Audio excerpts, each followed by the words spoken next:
Chaque jour, au large des côtes sénégalaises, Aminou attend que les poissons mordent à l'hameçon. Pour ce fils et petit-fils de pêcheurs de la ville côtière de Saint-Louis, depuis quelques années, la récolte est de plus en plus maigre. Dans l'état normal, il y avait beaucoup de poissons, surtout cette période, l'hivernage. Diatara servait tous les ménages. Mais aujourd'hui, quand on ne peut pas accéder à Diatara, on ne peut pas satisfaire les besoins de nos habitations. Barrière naturelle et oasis de la vie marine, Diatara est l'un des récifs coralliens de la région. En ralentissant les vagues, ils permettent à de nombreuses espèces marines telles que la sardinelle, la dorade ou encore le dauphin souffleur de prospérer.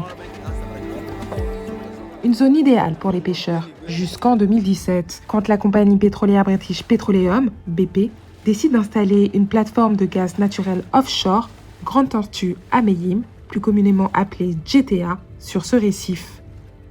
Les récifs sont morts. Seul Diatara était ici pour nos besoins, mais aujourd'hui, malheureusement, on ne peut pas pêcher. Fin 2024, la plateforme extrait ses premiers volumes de gaz et quelques mois plus tard, elle commence à l'exporter. Il y aurait depuis cette activité 2 à 3 fois moins de poissons dans la mer, selon les pêcheurs que nous avons rencontrés.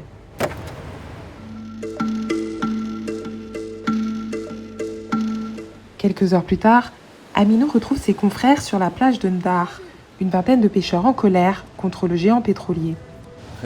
La plateforme GTA a pris notre lieu de pêche. Quand on s'approche, on se fait chasser. Au début, ils avaient dit qu'on pouvait venir à une distance de 500 mètres, mais aujourd'hui, même si tu es à 1 km, ils viennent te chasser. Le préjudice est énorme parce que c'est la seule zone de récif où l'on peut pêcher. Chaque semaine, l'association des pêcheurs artisanaux de la langue de Barbarie, Galouguette, se rassemble ici pour tenter de faire valoir leurs droits et se préparer à une action de mobilisation. Un objectif, dénoncer les promesses de compensation du géant pétrolier qui tardent à se réaliser. BP nous a fait des promesses parce qu'il a dit « je vais mettre 12 récifs ». Après ces 12 récifs, il est revenu un peu en arrière. Actuellement, les promesses ne sont pas encore réalisées. Il y a un blocage parce que le point que BP a choisi pour émerger ces récifs, ça ne nous intéresse pas. Parce que déjà là-bas, il y a des récifs. Devant le désarroi de la communauté de pêcheurs de Saint-Louis, nos équipes ont tenté d'en savoir plus, mais BP n'a pas donné suite à nos demandes. Face à cette situation, certains prennent le parti d'aller dans les eaux mauritaniennes voisines. Mais souvent, ils se font arrêter, expulser et parfois même torturer, selon les témoignages que nous avons recueillis. D'autres font le choix de partir, comme dans la famille d'El Hadj, où les photos remplacent les membres de la famille, comme Sidi, son unique fils. J'étais un peu désolé, mais aussi, de fur et à mesure, j'ai compris pourquoi il a choisi pour partir. En décembre 2024, sans prévenir, Sidi a quitté son village natal. Il y a beaucoup de personnes qui sont parties. Même l'embarcation que Pape Sidi était, il y a plusieurs collègues qui se situaient dans le même coin, que je les connais tous. Et tous ces gens-là avaient un pirogue motorisé. Et ils ont obligé de laisser tous ces matériels là-bas pour aller tenter leur chance ailleurs. Après une semaine de traversée périlleuse, Sidi a réussi à atteindre les côtes espagnoles où il vit illégalement. S'il y a du travail, il travaille parce qu'il travaille dans une zone de débarcadère, je peux dire. Une situation précaire, mais le drame a été évité.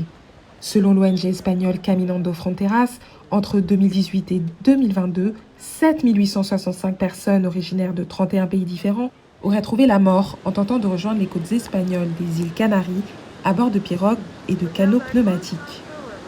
J'espère bien son retour et je lui souhaite que le bon Dieu lui surveille et de le mettre dans la bonne direction. Avec cet exode des jeunes vers l'Europe, la ville de Saint-Louis, inscrite au patrimoine mondial de l'UNESCO, est en train de devenir une terre fantôme. Et dans les cuisines sénégalaises, la nourriture se fait elle aussi de plus en plus rare, comme chez Tiane, 45 ans. Avant, il n'y avait pas de souci. Je préparais le poisson, le poulet et la viande quand je voulais. Tout simplement parce que la pêche rapportait beaucoup d'argent. Aujourd'hui, il y a cette plateforme qui vient tout gâcher.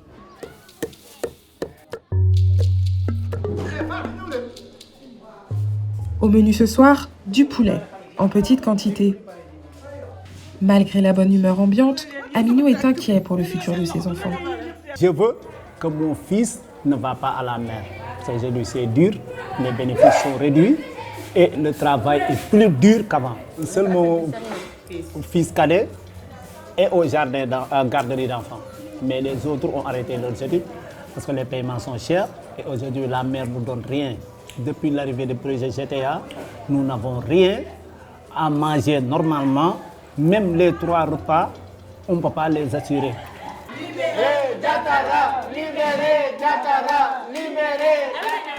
Avec la réduction de la zone de pêche, ce n'est pas seulement le moyen de subsistance de quelques familles qui est menacé, mais tout un mode de vie qui risque de disparaître. Depuis notre tournage, BP a annoncé mettre en place un seul récif artificiel sur les 6 promis. L'Association des pêcheurs artisanaux de la langue de Barbarie, Galouguette, a déposé un recours auprès de l'OCDE pour dénoncer l'impact du projet gazier. Un recours jugé valable par l'organisation internationale qui fait aujourd'hui office de médiateur.